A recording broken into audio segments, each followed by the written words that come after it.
안녕하십니까. 데일라이트 뉴스의 라떼 기자입니다.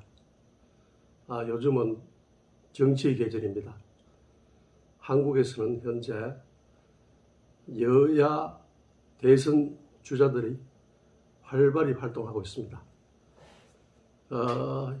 이런 시기에 저는 한국 민주화에 결정적인 역할을 하셨고, 또한 IMF 관리 체제를 슬기롭게 극복하는데 큰 역할을 하셨던 김대중 전 대통령님과의 짧았지만 아주 소중한 기억에 대해서 오늘 말씀드리고자 합니다.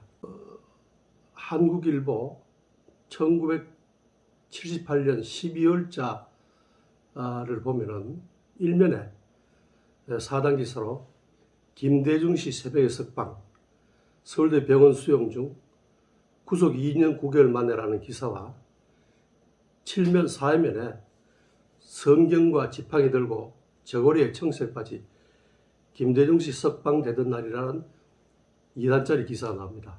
그러니까 결국 1면과 7면 두 개 김대중 씨 석방과 관련한 기사가 나옵니다.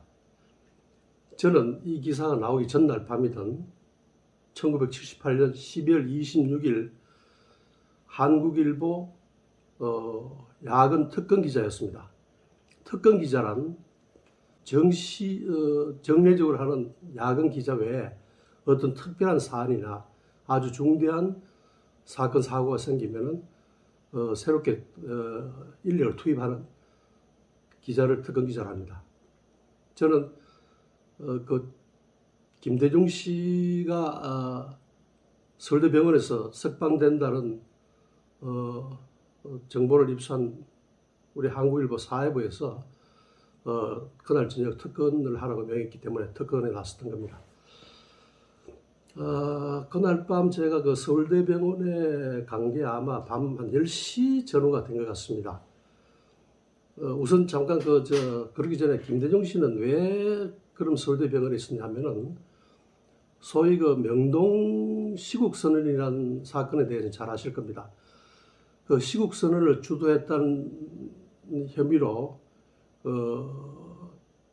법원에서 징역형을 받고 교도소에 수감 중이다가 몸 건강 상태가 안 좋고 하니까 서울대병원으로 이송 조치했습니다. 근데 서울대병원에서의 생활이 오히려 일반 교도소에서의 생활보다 더 빡빡했기 때문에 김대중 선생은 당시 단식을 하며 항의를 했죠. 그러니까 그런데다가 미국을 비롯한 전 세계의 상당수 국가에서 어떤 김대중 씨 석방을 요구하는 압력이 도달하니까 당시 정부에서도 어쩔 수 없이 김대중 선생을 석방하도록 했습니다. 그날이 바로 1978년 12월 26일 밤이었습니다. 그래서 10시쯤 서울대병원에 도착하니까 각사, 그러니까 그 당시에 그 유의한 그 조간신문이었던 저희 한국일보뿐만 아니라 조선일보, 그 외 석간신문들, 그 다음에 방송통신들까지 다 모였습니다. 그래서 우리 그 모인 기자들끼리 임시회의를 했습니다. 자, 틀림없이 오늘 밤에 김대중 씨를 석방을 하기는 할 모양인데, 어느 서울대병원에 여러 가지 몇 군데 많은 출입구가 있지 않습니까? 출입구에 어디로 내보낼지 모른다. 소위 정부 당국자들이 어쩌면 기자들이 취재를 못하도록 이상한 출입구로 내보낼지도 모른다. 그러니까 한 곳에 모여 있지 말고 각사가 출입구마다 다 지키자. 그렇게 결의를 했습니다. 그리고 그것이 오늘 저녁은 서로 특종이 없다.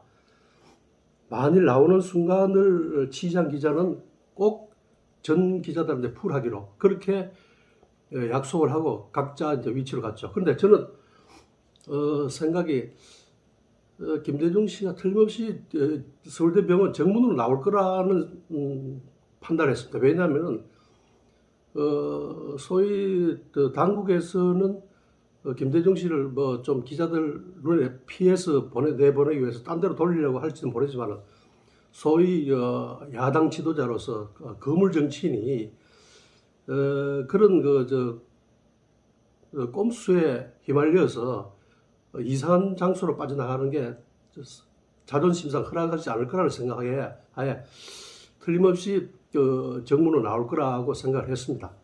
그래서 제가 이제 정문을 지키고 있는데 그 다음날 밤 새벽이죠. 한 1시 20분에 1시 반경쯤 됐을 겁니다. 경찰 순찰차와 그다음에 일반 승용차 2대가 서울대 정문 앞에 병실 정문 앞에 도착합니다. 그리고 이 친구들이 병실 쪽 출입문을 통해 안으로 들어갔습니다. 그래서 얼른 저는 근처에 있던 우리 한국일보 취재 차량에 다 갔죠. 가서 운전기사 보고 빨리 시동을 걸어라. 시동을 걸어놓고 대기해라. 그리고 그 안에 쉬고 있던 우리 사진부 기자 보고 지금 곧 나올 것 같으니 빨리 와라 해서 이제 둘이가 정문을 지키고 있습니다. 정확히는 새벽 1시 55분이었을 겁니다. 김대중 선생이 소위 당국자들, 말하자면 중앙정보부 요원들입니다. 중앙정보부 요원들의 둘러싸여서 걸어 나오시더라고요. 아리우로 한복 차림이고, 오른손에는 지팡이를 짚고, 왼손에는 성경을 들고 나오시는 것 같아요. 그래서 제가 김대중 선생한테로 다가갔죠. 다가가서, 현재 심정이 어떠십니까? 하고 물어보는 순간, 옆으로 강한 엘보 스매싱이 들어오더라고요. 이걸로 치는 거죠. 누가 치는지는 여러분 뭐 짐작할 겁니다. 그래서 하고 약간 소리 지르는 순간에 이 친구들이 김대중 선생을 막 좀 재촉해가지고 승용차 안으로 말하자면 집어넣듯이 막 넣더라고. 그래서 이거 뭐 제 왼쪽 옆구리도 좀 쑤시고 아팠지만 이럴 때가 아니다 싶어서 얼른 이제 우리 한국일보 차에 올라갔습니다. 올라가가지고 자 빨리 갑시다. 뒤따라 갑시다. 그 대신 클락션을 계속 크게 한 몇 번 눌러주시오. 그랬더니만 이제 우리 취재 차량 기사가 따라 나가면서 이제 계속 클락션을 눌렀죠. 누르니까 서울대병원 산지 사방에서 여러 수십 대의 자동차가 헤드라이트를 켜고 달려드니까 앞에 김대중 선생을 모시고 갔던 그 양반들도 좀 당황했던 것 같아요. 정문 앞에 기껏 일개사만 나온 줄 알았는데 뭐 여러 수십 대의 차량이 확 나오니까 그러니까 속도를 굉장히 빨리 내면서 차량을 막 튀기는 거 있죠. 못 따라오게. 그래도 우리 경찰 기자, 운전 기사들은 베테랑들입니다. 오랫동안 이런 사건을 많이 쫓아다니기 때문에 아주 베테랑이죠. 그래서 놓치지 않고 따라갔죠. 따라가서 마포구 동교동 김대중 선생 제가 큰 길에다가 차를 급하게 세우더니만은 김대중 선생을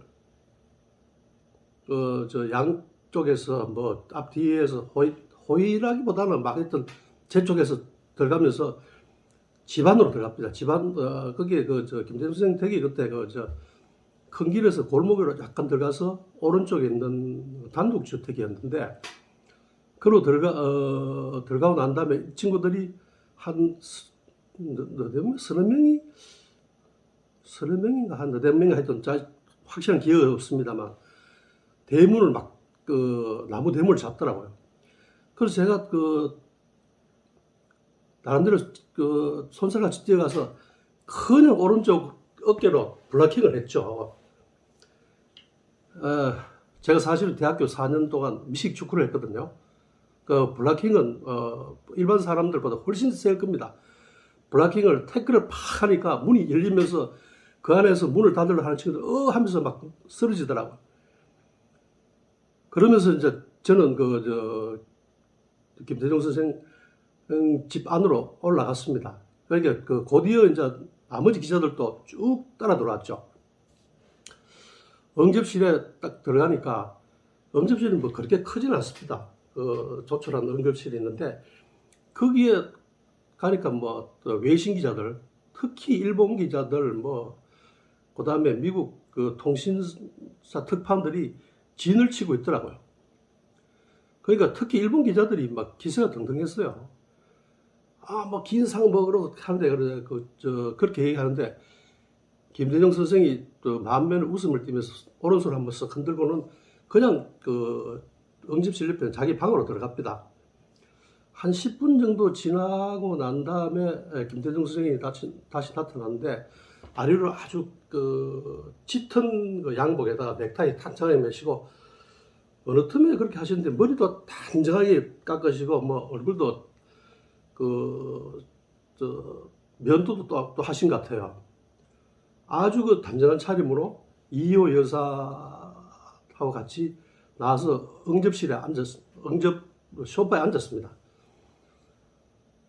그러니까 외신 기자들이 너나 나나 막 질문을 쏟아내니까 김대중 선생이 오른손을 약간 들으면서 잠깐만 하더니만은 외신 기자 여러분 이렇게 관심 가져서 고맙습니다 하고 간단하게 말씀드리고 난 다음에 오늘 우리 한국 기자들도 여기 상당히 많이 와 있습니다. 그러니까 우선 앞으로 30분 동안 한국 기자들을 위해서 인터뷰를 먼저 하겠습니다. 그 이후에 외신 기자회견을 하겠습니다. 그렇게 말씀하시더라고요. 그런데 그 소리를 듣는 순간 정말 가슴이 울컥하며 감동받았죠. 왜냐하면은 김대중 씨가 선생이 최근 한 1, 2년 동안 국내 언론들은 김대중 씨 관련한 기사를 전혀 다루지 못했습니다.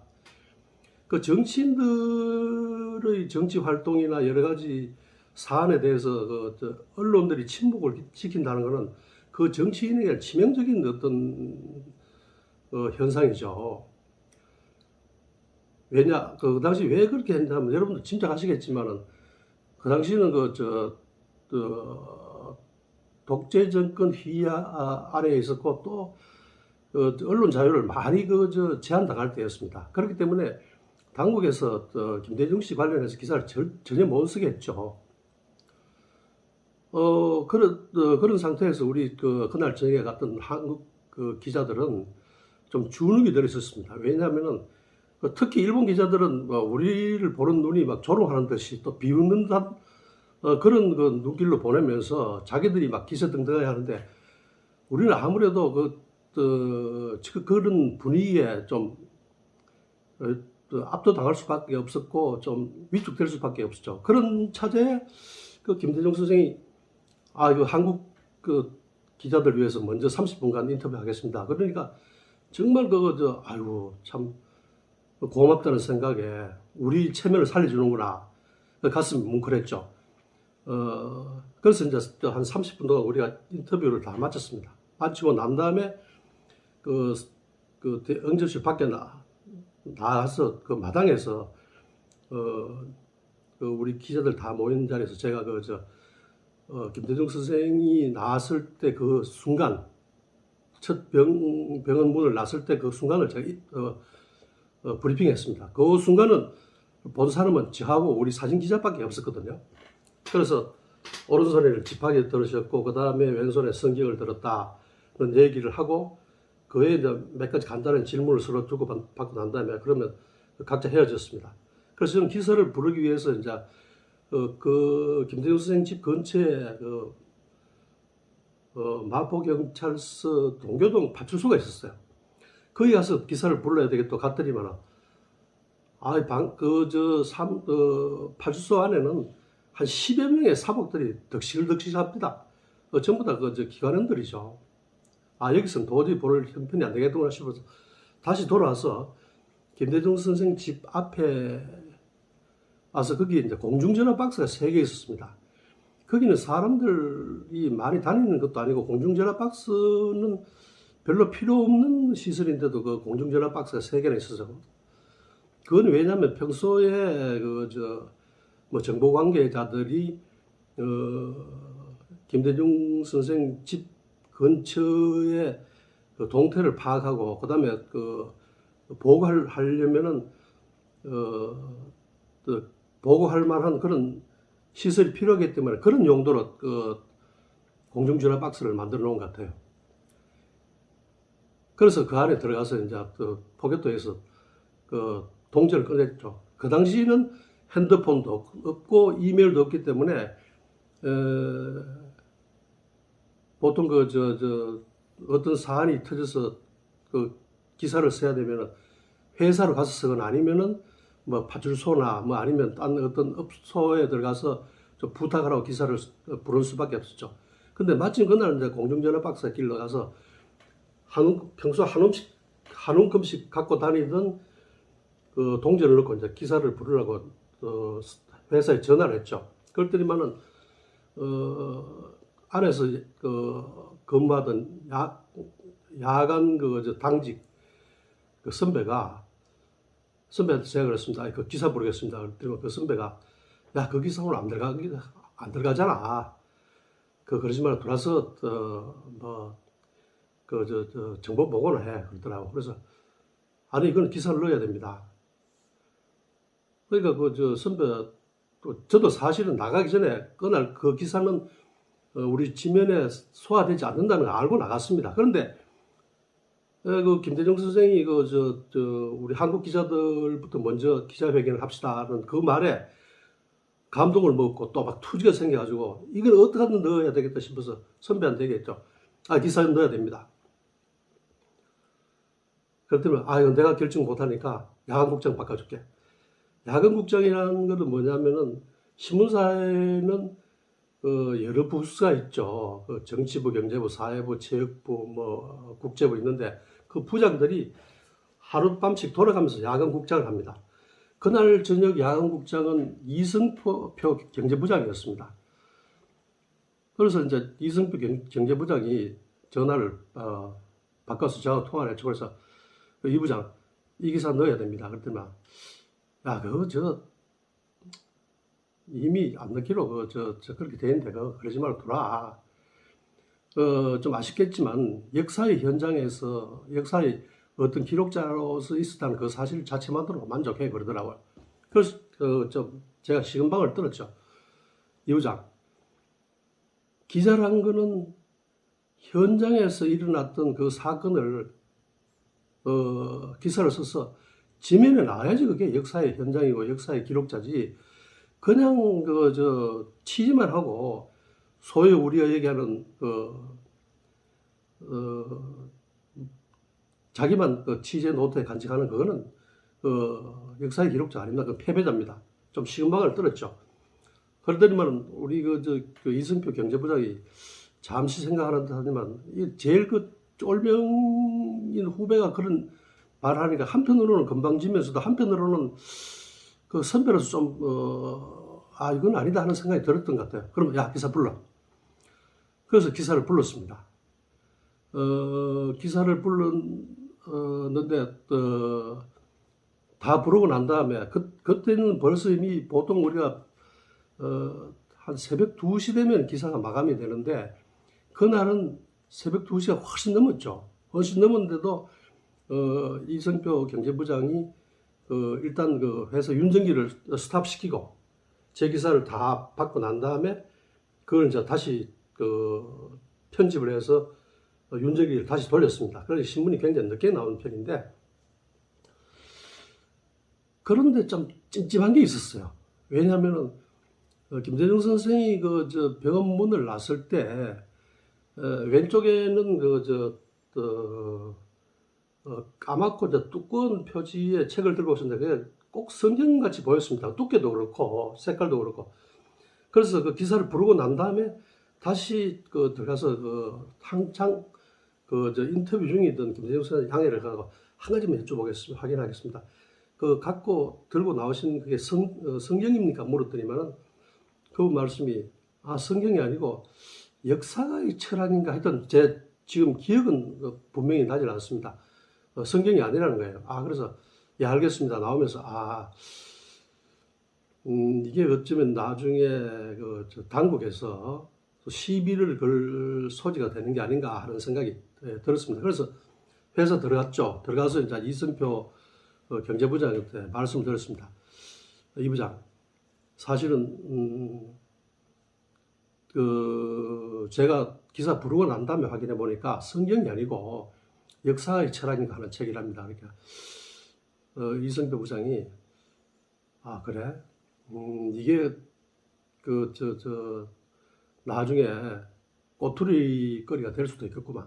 그러면 당시 취재 노트에 그 성경이라고 적어놓은 그 부분에다가 나중에 확인한 결과 다른 책으로 밝혀지면 써놔라. 그렇게 말하자면 어떤 알리바이랄까 하여튼 그런 식으로 조치를 취하라고 말씀을 하시더라고요. 알겠습니다.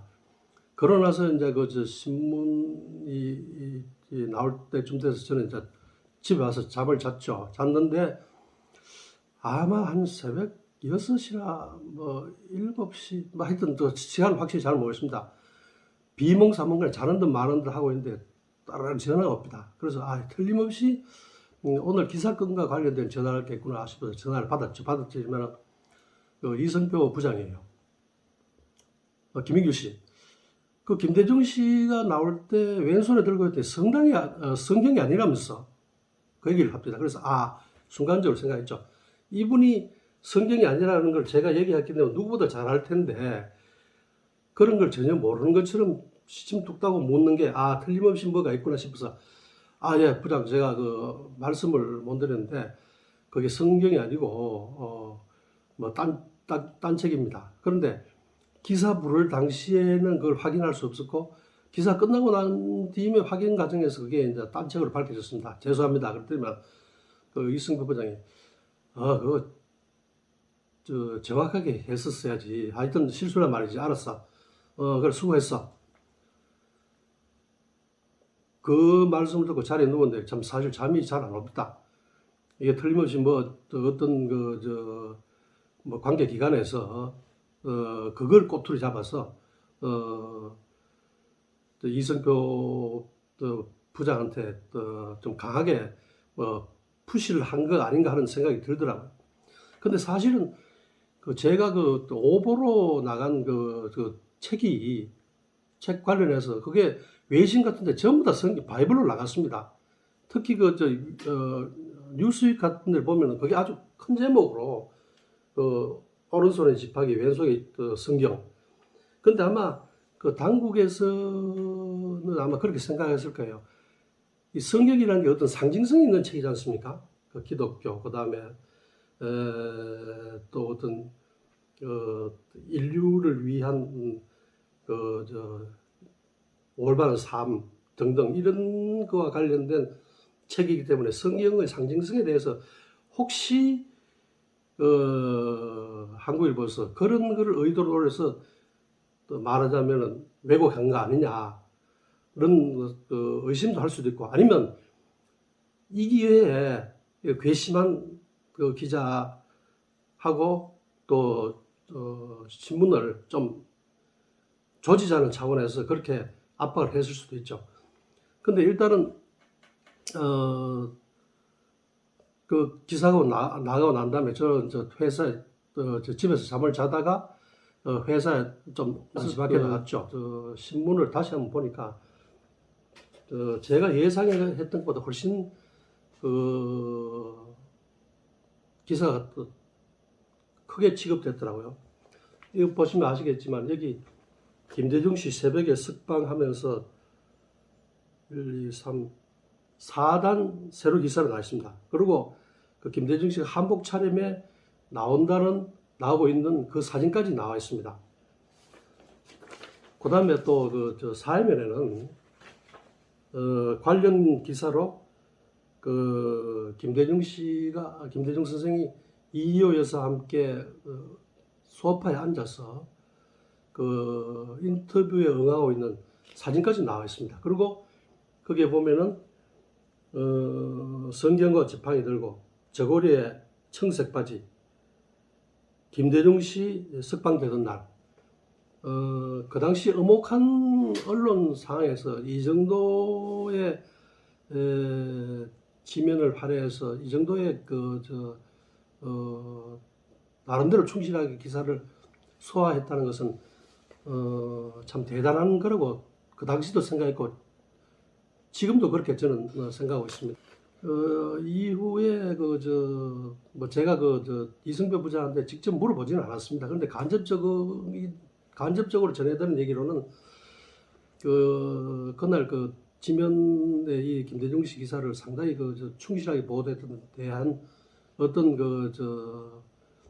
관계 당국의 압박이 꽤 있었던 것 같습니다. 그런데 그렇게 걱정했던 만큼의 어떤 압박이나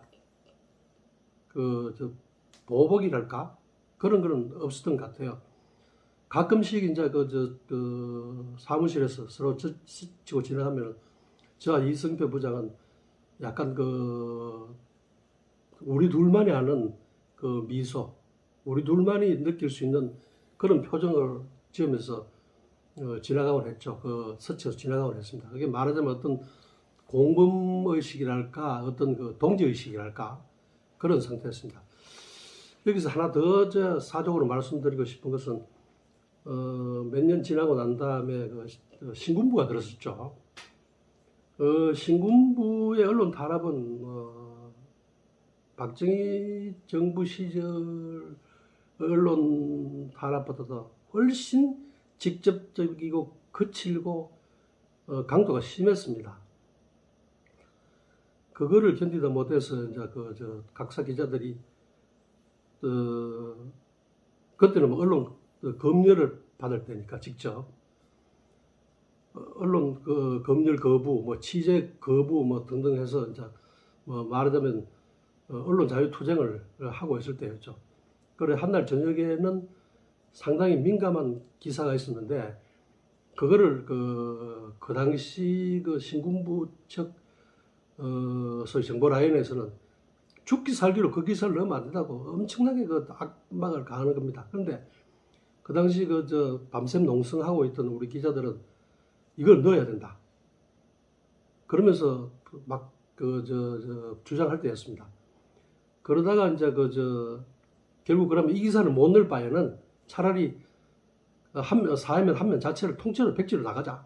막 그런 강경파들이 막 나오고 했는데 그날 저녁도 공교롭게도 야간국장이 이승표 부장이었습니다.